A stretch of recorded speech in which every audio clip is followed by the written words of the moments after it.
I suppose naively I believed that after I'd graduated in 97, aged 42, I would get some kind of plum job. I thought a first-class degree was worth something, and I did just miss a plum job. Unfortunately, I was having girlfriend problems at the time. I was also having daughter problems at the time.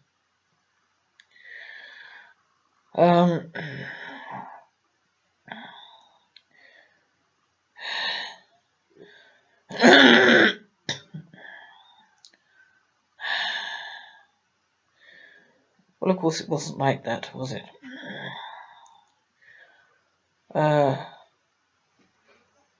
My MA did not actually go as planned. FB will not correct it. I do not have a master's degree. I left halfway through. I was completely and utterly exhausted. I went to my tutor and said I have writer's block, and she said no. You have burnout, take a year out. That was 1998. I would have got the master's. Not being funny, I would have got it. But it doesn't matter anymore. It was a master's in gender studies. And the direction that it was taking was intersectional feminism, and I've made it very, very clear what I think of intersectional feminists. I their own worst enemies and the worst enemies of every woman yet to come. So I'm actually quite glad that I didn't complete it.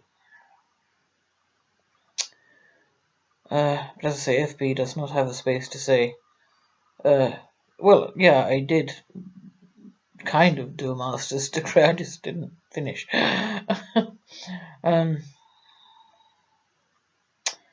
had it all planned out. I was going to get the PhD as well. I was going to be a doctor-free woman. I would have liked that.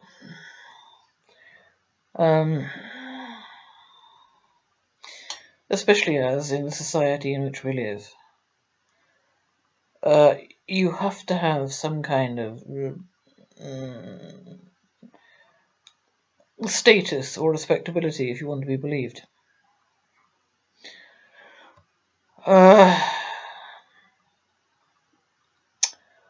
So what actually happened? Well, in 1998 I went a bit wild. I'd had 3 ghastly years, 95, 96, 97.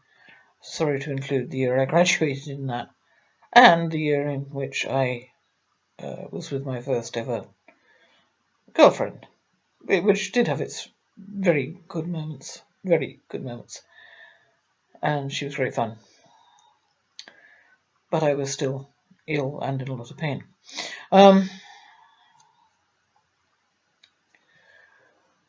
So come 98, I'm looking for a job.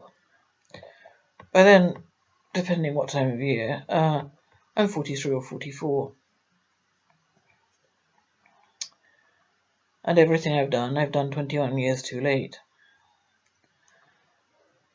I did get text processing and word processing while doing my degree, just simply in order to make my essays legible.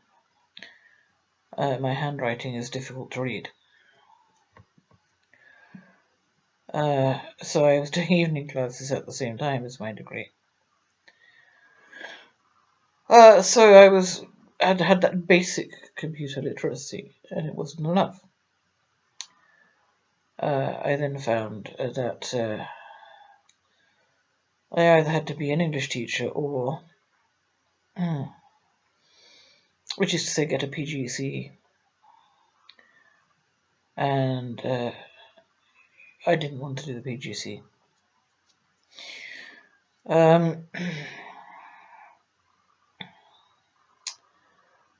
Or I had to make sure that I was now fully computer literate before I could get any kind of job complete with degree.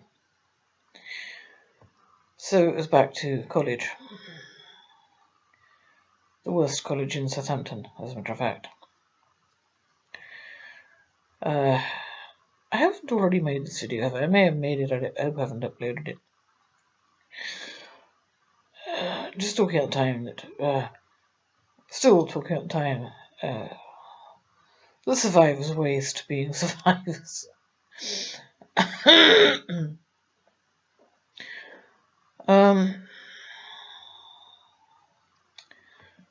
Back to college, was it Clate?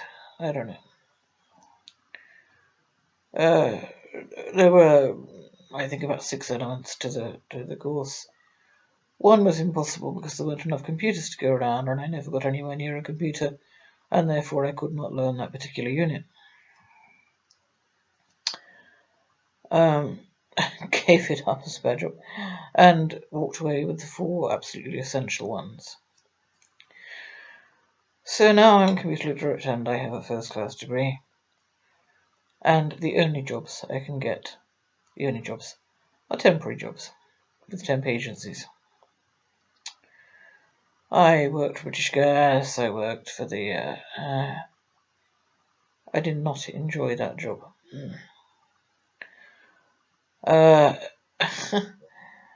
I worked at the Royal South Hants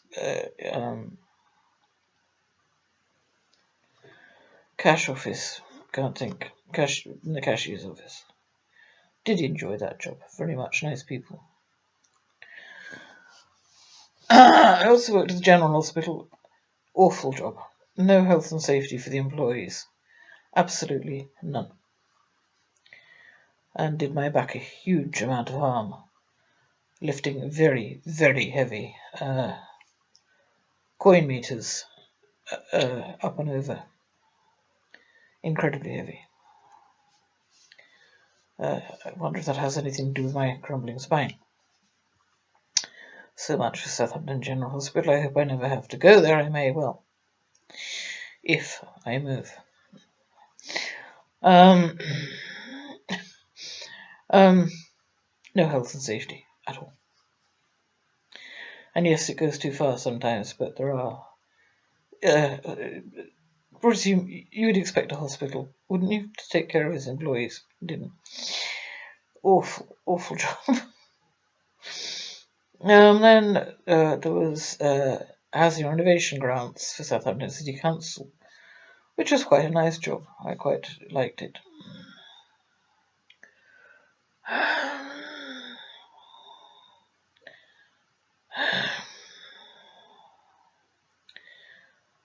That contract ran out, just as one of my new colleagues put it, they had me fully trained up. Then I did get a job stuffing envelopes in a little tiny office on my own with absolutely no one to talk to, and a trained chimpanzee could have done that job and would probably have been as bored as I was. It consisted of folding up letters and putting them in envelopes all day long. It was a wage, but oh my. I'd sooner stand on street corners to get a wage.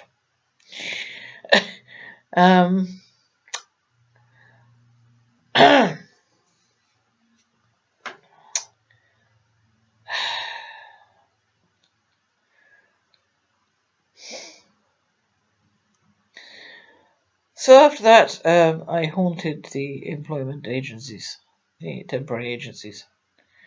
I went every day until, in fact, they told me I must only go every week. Please pay attention, IDS, and Cameron, and Co. You can try too hard to get a job. No, don't kick on me every day. Come once a week. Nothing further came up between then and my move to Wales, in fact. I have talked on previous videos about employment in Wales, but I'm going to leave it for now. Pretty sure I didn't upload them.